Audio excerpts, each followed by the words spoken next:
A Sinagoga Sem Fronteiras tem como objetivo reunir os descendentes dos judeus que foram convertidos à força durante a Inquisição em 1492. São os chamados Bnei Anussim. O fundador deste projeto é o rabino Gilberto Ventura, que compreende os valores do judaísmo e apoia esses judeus para o retorno às suas origens. Ao longo de incansáveis 20 anos, o rabino Gilberto Ventura fundou mais de 20 sedes pelo Brasil.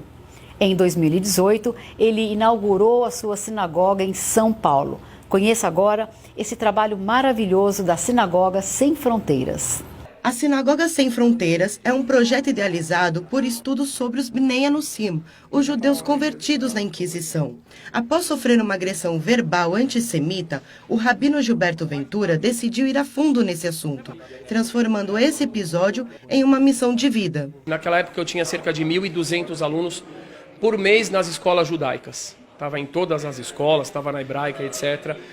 E eu falei, como educador, eu preciso municiar os meus alunos com uma resposta para esse tipo de agressão. Eu lembro que alguma vez eu ouvi dizer que havia uns 2, 3 judeus nos navios que chegaram ao Brasil junto com Cabral. Eu falei, eu vou procurar essa história. Descobri que o país no qual eu nasci também era judeu. Não somente que vieram 2 ou 3 judeus, mas que uma grandíssima parte daqueles portugueses que vieram ao Brasil, que colonizaram o Brasil, que fundaram o Brasil, eram judeus. E aquilo realmente me deixou espantado e eu decidi comigo mesmo que eu iria tirar essa história das sombras, porque realmente não se ouvia falar de Bnei Anussim, de descendentes de judeus forçados, não se ouvia falar da história do Brasil naquela época, da história judaica do Brasil. E conhecemos histórias fantásticas, a gente viu as pessoas que cresceram com uma educação judaica, muitas vezes com certa noção de que eles eram ligados ao povo de Israel, mas que acharam que esse povo não existia mais, que só existiam os escombros, os resquícios desse povo. O rabino Ventura promoveu a 4ª Yeshivá do Sertão, nas férias de janeiro, trazendo mais de 40 jovens do Brasil para São Paulo, com o objetivo de estudar o judaísmo. A Sinagoga Sem Fronteiras segue a ortodoxia sefaradim. Eu já nasci sendo judia, porque meu pai se converteu quando ele tinha 14 anos, e minha mãe quando começou a namorar com ele, então eu já nasci nesse contexto. E você viu os costumes, então foi normal para você? Foi normal, eu até fiquei surpresa quando eu soube que eu precisaria passar por um processo de conversão, porque na minha cabeça eu sempre fui judia, então, sabe? E você imaginava um mundo tão grande do judaísmo fora lá da Paraíba? Imaginava, mas eu não tinha acesso a isso, né? Na Paraíba não tem comunidades judaicas tradicionais. Tem agora, com o movimento do Rabino Ventura e tal, mas antes não tinha. Então, era bem isolado. Como que você conheceu o Rabino Ventura?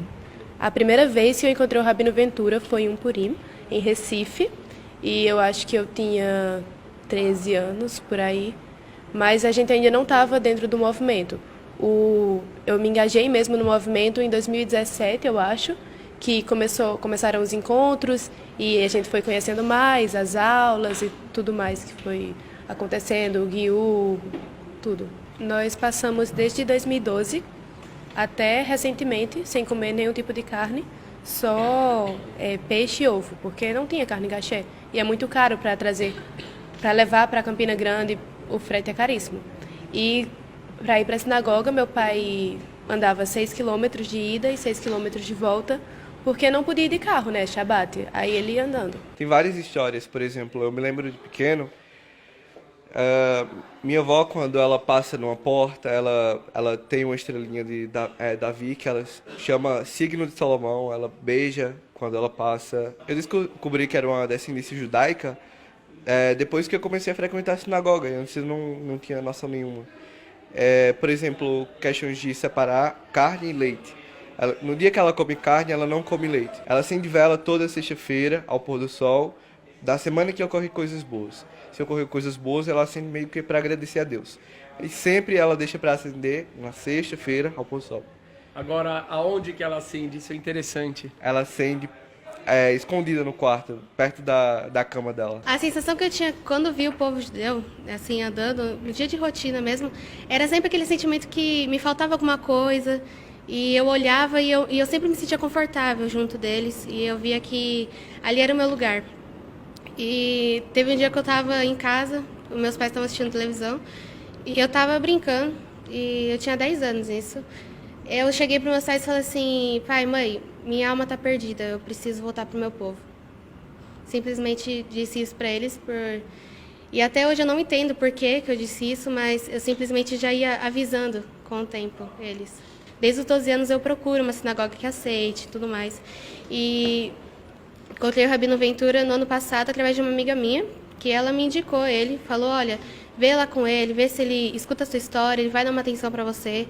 E conheci ele e comecei a frequentar a sinagoga. E nisso me convidaram para participar da Yeshiva do Sertão. E foi uma grande coisa porque aqui eu pude vivenciar, eu pude escutar as músicas, eu pude rezar. Então foi uma coisa uma conquista realmente para mim. Comecei no judaísmo há muito tempo, eu ainda era criança. Com meu tio, ele veio falar sobre o judaísmo, sobre nossa família ter origem judaica. E assim muitas pessoas, minha mãe, enfim, minhas irmãs, todo mundo retornou às práticas judaicas. Então eu já cresci nesse ambiente. E eu me identifiquei muito com a história da familiar e tal. E desde cedo eu comecei a praticar o judaísmo e a estudar também sobre esses costumes. E eu vi que minha família tem muito esses costumes. Por exemplo, minha avó, ela não trabalhava no sábado. Desde o tempo lá, quando ela morava no sítio dela, não trabalhava no sábado. Nunca na minha família comeu porco, assim. Porque com 11 anos, minha avó não permitia. Mesmo antes de a gente retornar para os judaísmo, minha avó não permitia e passou isso para minha mãe. Quer dizer que era uma carne carregada. Fazia mal e tal, e nunca permitiu a gente comer porco. Então, depois dos 11 anos, eu fui para o judaísmo, aí que nunca comi mesmo.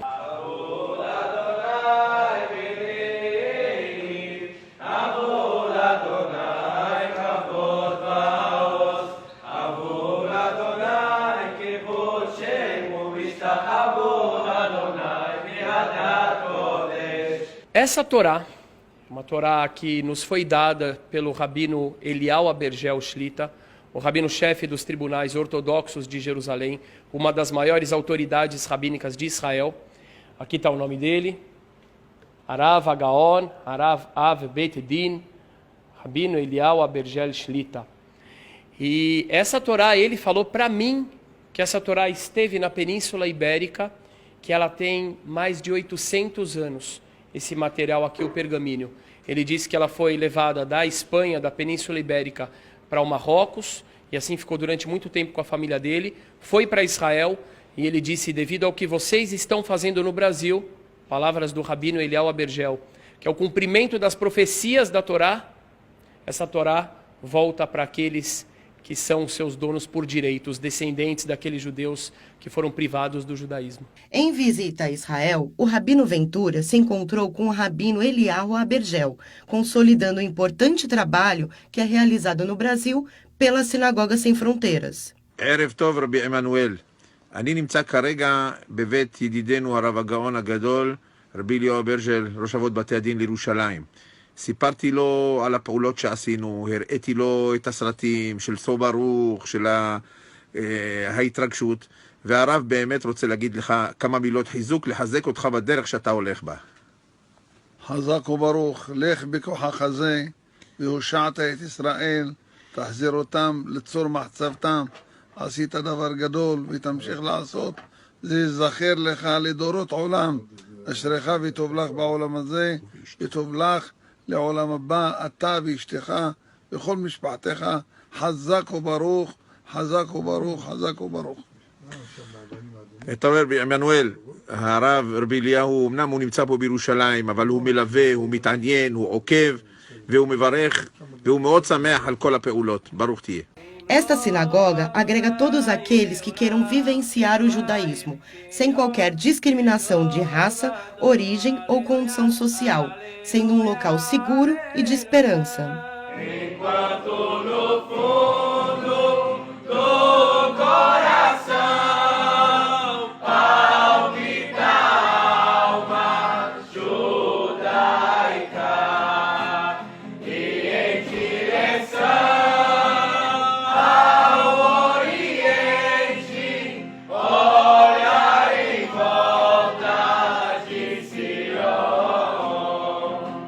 Nossa esperança não Aleluia.